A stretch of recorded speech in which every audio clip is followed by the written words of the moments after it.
he tells Suchin that he'll agree to the terms as long as he mortgages the property certificate with their company. If he does that, everything else will be negotiable. After a long conversation, Suchin walks out of the office with over $500,000 transferred to his bank account for the second time that day. Now he has all the money he needs to continue buying supplies in preparation for the end of the world. Meanwhile, Xiaoan and Xiaoyu stumble through a park after they have finished running away from Suchin. The other man is still out of it after being choked in the street and nearly dying. As they step out of a taxi, Xiaoan continues to complain about Suchin. All she wants is the house that they both own, and there's nothing wrong with that according to her. Yet despite her simple request, Suchin laid his hands on her, and she can still feel the pain of the slap he gave her not too long ago. For that, she wants to make sure that he pays the price, no matter what. Xiaoyu agrees as well, still holding his neck in pain from what Suchin put him through. He'll make sure Suchin pays the price. He already plans to ask his older brother to take him out. As they're talking, they notice Suchin once again casually walking down the road, heading to his next destination. Xiaoan and Xiaoyu are surprised to see him casually walking down the road in front of them after everything he had done. They decide to follow him and see what he has been up to that has made him so cocky. Suchin, however, is searching for the next major grab of resources before society collapses. In his memory, many commercial buildings collapsed under the impact of seawater backflow and rapid freezing in severe cold. However, the Green City Hotel withstood all the natural disasters down to the very end. Because of that, he heads there next to figure out how he can take advantage of that. From what he remembers, the presidential suite inside is well equipped, and there's even a swimming pool that should help him manage extreme temperatures. For now, it might be a good idea to use the place as a base, and on top of that, living there for a long time wouldn't be a bad idea. Although many warehouses were emptied before, there's no shortage of hot meals and ingredients in the hotel's warehouse. As he walks into Green City Hotel, a woman notices him. She introduces herself as Li Xinrui, the hotel's restaurant manager, and she asks how she can assist him today. Suchin tells her that he wants to order 1,000 tables of food for a banquet and wonders if they can do that for him. The number of tables shocks the manager, and she struggles to respond for a moment, but then she eagerly agrees that they can definitely do something like that. However, the prices range from 5,000 to 10,000, even up to 100,000 per table.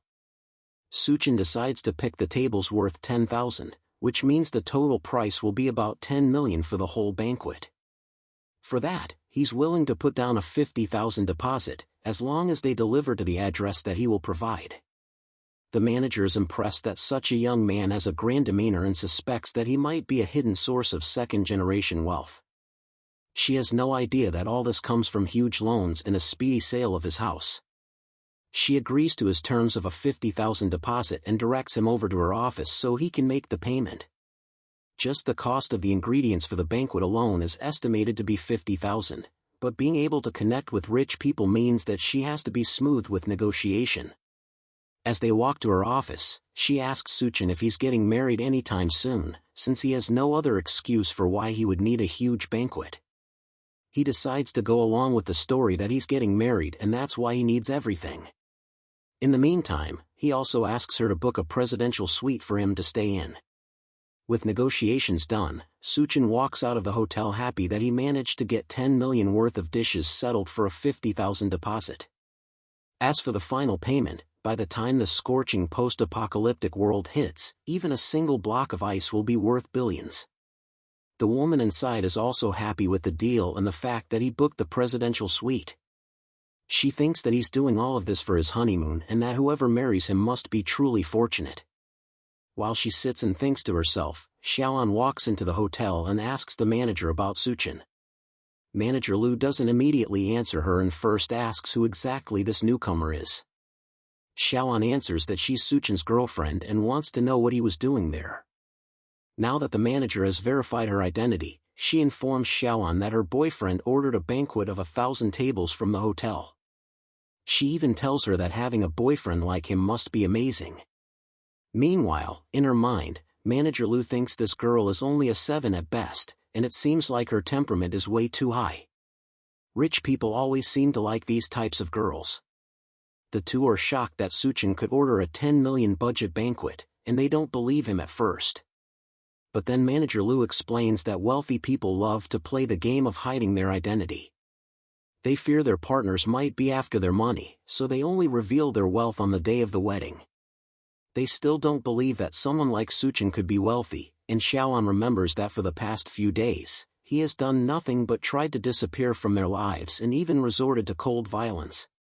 But Manager Lu proves her point by showing that Suchin transferred 50,000 yuan as a deposit for the banquet. The two leave the hotel to think about the new information they found. Why would Suchin order so many tables from a fancy 5-star hotel? Who is he planning to invite?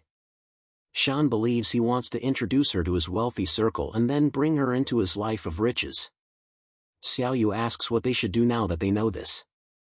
While he reaches for her chest with his hand, she slaps his hand away and realizes that she needs to create opportunities for Suchin to get back with her as soon as possible. In her mind, she starts imagining a life of wealth and luxury where she's dressed in fancy clothes, living in a luxurious house, surrounded by maids and butlers catering to her needs. Just the thought of that alone makes her drool, and she can't believe that she would see this kind of opportunity with someone like Suchin. Suchin returns to his old home to continue planning his zero-cost purchase, which, at this point, was pretty much just stealing, since he didn't plan to return anything that he had taken so far, or to pay for any of it either. During his raid, a lot of essential items hadn't been bought yet, and the remaining money was just enough to cover the costs. So, he resorts to another devious method to get money. He can use online loan apps to gain a ton of money quickly and use it to fund the rest of his raid.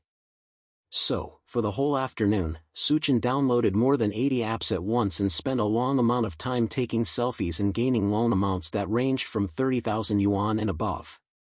By the time he was done, he had gained about 970,000 yuan in loans, and he was ready to start his shopping spree yet again. He collapses on the bed, feeling the urge to pass out, but there was no time to waste at all, and there were still many things to buy. He had to get fireplaces, ice makers, ice blocks, smokeless coal, and other supplies that weren't available in supermarkets.